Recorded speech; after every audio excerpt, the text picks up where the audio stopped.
Hello everyone, this is Prachi and most welcome to this channel.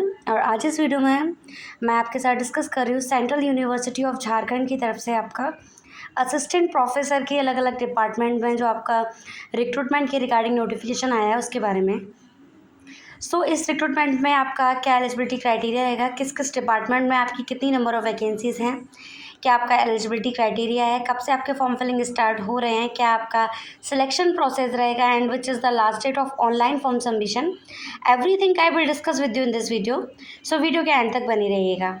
आपको ये interface अपनी screen पे दिख रहा होगा। It is the official notification of the आपको स्क्रीन पे दिख रहा होगा। It is the official notification of Jharkhand university. Central university है, इसको जो सेंट्रल गवर्नमेंट स्पॉन्सर्ड करती है इसको। It is the central university of Jharkhand जिसमें आपका रिक्रूटमेंट आउट करी गई है फॉर द असिस्टेंट प्रोफेसर। इसका एडवर्टाइजमेंट जो आउट करा गया था वो 19 जून 2026 को आउट किया गया था, जिसको आप क्लियरली यहाँ मेंशन कर दिया गया होगा। The central university of Jharkhand is looking for engagement of assistant professor temporary in the blow mention department. ये जो आपका असिस्टेंट प्रोफेसर की रिक्रूटमेंट है सेंट्रल यूनिवर्सिटी ऑफ झारखंड में, वो आपका टेम्पररी बेसिस है, कॉन्ट्रेक्चुअल बेसिस है। इट्स नॉट अ रेगुलर और a permanent recruitment for the assistant professor. ये आपकी रेगुलर वैकेंसीज के रिगार्डिंग नोटिफिकेशन नहीं है। The engagement shall be purely temporary in nature. Consolidation remuneration of ₹57,700 will be paid per month। जो आपका salary रहेगा वो 57,700 रुपये पर मंथ रहेगा।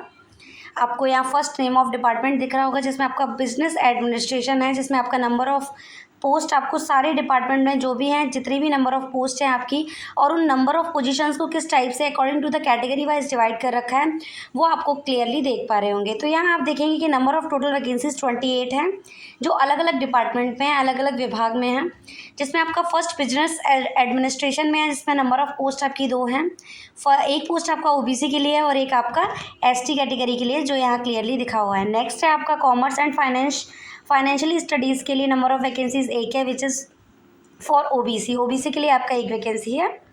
कंप्यूटर साइंस एंड इंजीनियरिंग के लिए आपकी 2 पोजीशंस हैं, जिन 2 पोजीशंस को according to the category divide किया गया है, जिसमें एक आपकी एससी के लिए रहेगी और एक इकोनॉमिकल वीकर सेक्शन के लिए रहेगी। फिर नेक्स्ट है आपका इकोनॉमिक्स एंड डेवलपमेंट स्टडीज़ में आपकी 2 पोजीशंस हैं, जिसमें एक अनरिजर्व कैटेगरी के लिए, एक आपका ओबीसी के लिए। एजुकेशन में आपका 2 वैकेंसी हैं, जिसमें आपका एक ओबीसी के लिए, एक एससी के लिए। इलेक्ट्रिकल एंड एनर्जी इंजीनियरिंग के लिए आपका 1 वैकेंसी है for the OBC category. Environmental science के लिए 1 वैकेंसी है for the ST category. And for east language Chinese के लिए आपका 1 वैकेंसी है for the unreserved category. And geography के लिए आपका नंबर ऑफ वैकेंसीज 2 हैं, जो कि आपका एक अनरिजर्व्ड के लिए है और एक आपका ओबीसी के लिए है। जियोलॉजी में आप देख पा रहे होंगे जिसमें आपका 1 post reserve for the physically with disabled candidates की कैटेगरी कैंडिडेट के लिए 1 पोस्ट को रिजर्व किया गया है जियोलॉजी में। बाकी का जो 2 पोस्ट हैं वो आपकी एक अनरिजर्व्ड के लिए है, एक एससी और एक ईडब्ल्यूएस के लिए है। फिर नेक्स्ट आप हिंदी के लिए देखेंगे नंबर ऑफ पोजीशन 2 हैं, जो जिनमें आपका एक ओबीसी के लिए, एक एससी के लिए। मैथमेटिक्स के लिए आपका 1 पोजीशन है for the unreserved category. And material and material engineering के लिए आपका 2 पोजीशन है, जिसमें एक अनरिजर्व्ड के लिए और एक ओबीसी के लिए रहेगा आपका। Performing arts, physics, political science and public administration, statics and data science के लिए आप वैकेंसीज देख सकते हैं। इस तरीके से आपकी टोटल वैकेंसीज 28 हैं, जो कि आपका अलग अलग डिपार्टमेंट में हैं। इन 28 वैकेंसीज़ को अलग अलग डिपार्टमेंट के हिसाब से अलग अलग कैटेगरीज़ में देखा जाए तो 9 वैकेंसीज जो रहेंगी वो आपकी अनरिजर्व कैटेगरी के लिए हैं, 9 वैकेंसी आपकी ओबीसी के लिए, एससी के लिए आपका 5 पोजीशंस है एंड एसटी के लिए 2 पोजीशंस है, वहीं इकोनॉमिकल वीकर सेक्शन के लिए 3 पोजीशंस हैं। तो इन रिक्रूटमेंट के रिगार्डिंग फिर आपका जो अलग अलग डिपार्टमेंट में आपका कब आपका इंटरव्यू कंडक्ट कराया जा सकता है या कराया जाएगा, उसकी आपकी डेट यहाँ क्लियरली मेंशन कर दी गई हैं। जिसमें आपका बिजनेस एडमिनिस्ट्रेशन के लिए जो इंटरव्यू कंडक्ट कराया जाएगा वो आपका 30 जून के लिए रहेगा।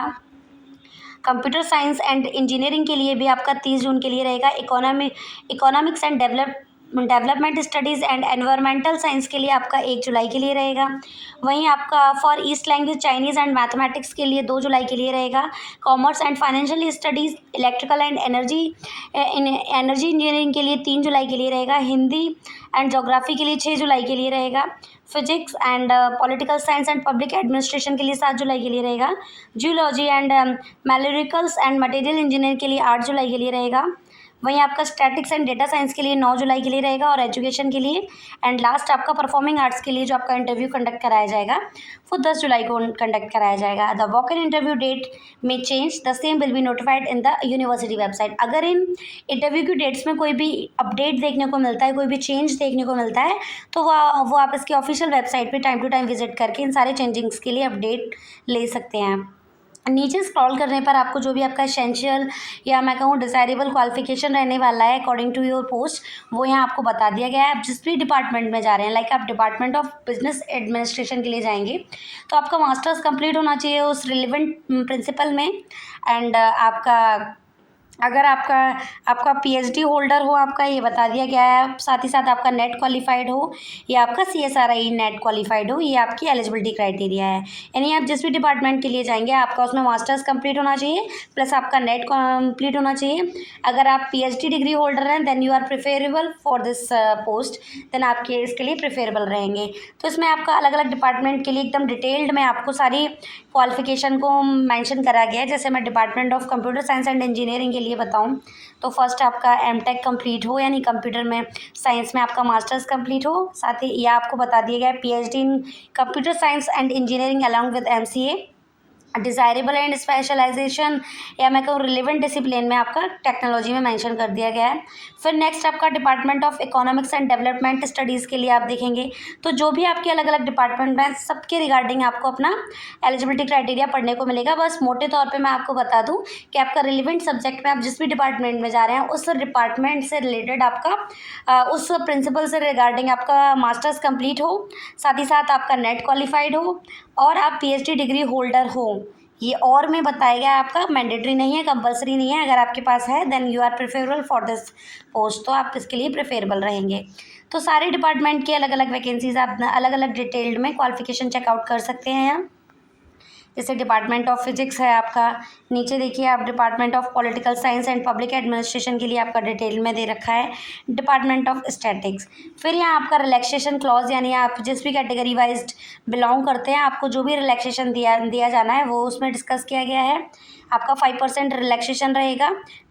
मास्टर्स में अगर आप SC/ST कैटेगरी से बिलोंग करते हैं, फिजिकली डिसेबल्ड कैंडिडेट हैं, तो आपका 50% में भी आप एलिजिबल रहेंगे। वैसे आपका मास्टर्स 55% के साथ पास आउट होना चाहिए, बट अगर आप SC/ST and physically disabled candidate हैं then you have 5% relaxation in the masters, ये आपको बताया गया है। इंपॉर्टेंट नोट्स में आप देख सकते हैं। फिर नीचे आपको interested candidate may attend walk-in interview along with filled in download applications from available in university website www.cuj which means the Central University of Jharkhand.ac.in। इसकी ऑफिशियल वेबसाइट पे जाके आप अपने बायोडेटा, ऑल ओरिजिनल डॉक्यूमेंट्स, आप photocopy of the self attest documents and 2 colour photographs के साथ submit करेंगे। तो इसकी ऑफिशियल वेबसाइट पे आप इसका फॉर्म देख पा रहे होंगे, आपको इसमें फॉर्म दिखेगा। इस फॉर्म को आपको डाउनलोड कर लेना है एंड आफ्टर दैट आपको सबमिट कर देना है इसके ऑफिशियल एड्रेस पे।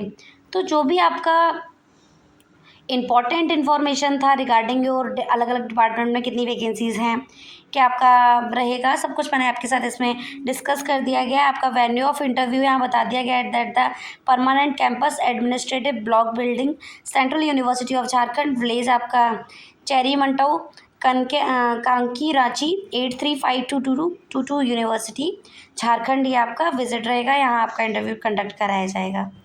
तो यही सारी इन्फॉर्मेशन थी जिसमें मैंने आपको बता दिया है। इसमें आपका कोई भी एग्ज़ाम कंडक्ट नहीं कराया जा रहा है। जो भी कैंडिडेट शॉर्ट लिस्ट किए जाएंगे according to the eligibility criteria, जो भी आपका वेटेज रहेगा उस हिसाब से शॉर्ट लिस्ट कैंडिडेट्स को इंटरव्यू के लिए कंडक्ट कराया जाएगा, बुलाया जाएगा। तो जो भी कैंडिडेट इंटरेस्टेड है, एलिजिबल है, वो इसके लिए अप्लाई कर सकते हैं। आई होप आपके लिए वीडियो हेल्पफुल रहेगा, इंटरेस्टेड रहेगा। और इसी तरह की जॉब्स अपॉर्चुनिटी चाहे वो कॉन्ट्रैक्चुअल बेसिस हो या आपकी permanent, time to time update को जानने के लिए वीडियो को लाइक ज़रूर करें, चैनल को सब्सक्राइब जरूर करें। आप इसके ऑफिशियल नोटिफिकेशन पे कैसे विजिट करेंगे तो मैं आपको बता दूं। फर्स्टली आपको अपने गूगल अकाउंट पे central university of Jharkhand search करेंगे, देन रिक्रूटमेंट के सेक्शन पे जाने पर आपको इस तरीके का इंटरफेस अपनी स्क्रीन पे दिखेगा। इस तरीके का इंटरफेस आपकी स्क्रीन पे दिखेगा जिसमें आपका engagement of assistant professional walk in interview, ये आपका एडवर्टाइजमेंट है जो मैंने अभी आपको पढ़ के बताया। एप्लीकेशन फॉर्म फॉर्मेट पे आप क्लिक करेंगे, यहाँ पे आप क्लिक करेंगे, देन तो ये आप इस पर क्लिक करने पर आपके सामने, तो आप यहाँ क्लिक करेंगे एप्लीकेशन फॉर्म फॉर्मेट पे। इस पे क्लिक करने पर आपका फॉर्म डाउनलोड हो जाएगा और उस फॉर्म को आपको अपना जिस भी डेटा की, आप जिस भी पोस्ट के लिए जा रहे हैं, आप जिस भी डिपार्टमेंट के लिए जा रहे हैं, आपको सारे अच्छे से अपना सब कुछ डेटा फिल करना है और आप इसके ऑफिशियल एड्रेस पे सबमिट कर देना है। तो यही इसमें इंपॉर्टेंट इन्फॉर्मेशन थी जो मैंने आपके साथ इस वीडियो में डिस्कस कर दिया है। आई होप आपके लिए वीडियो हेल्पफुल रहेगा। Thank you.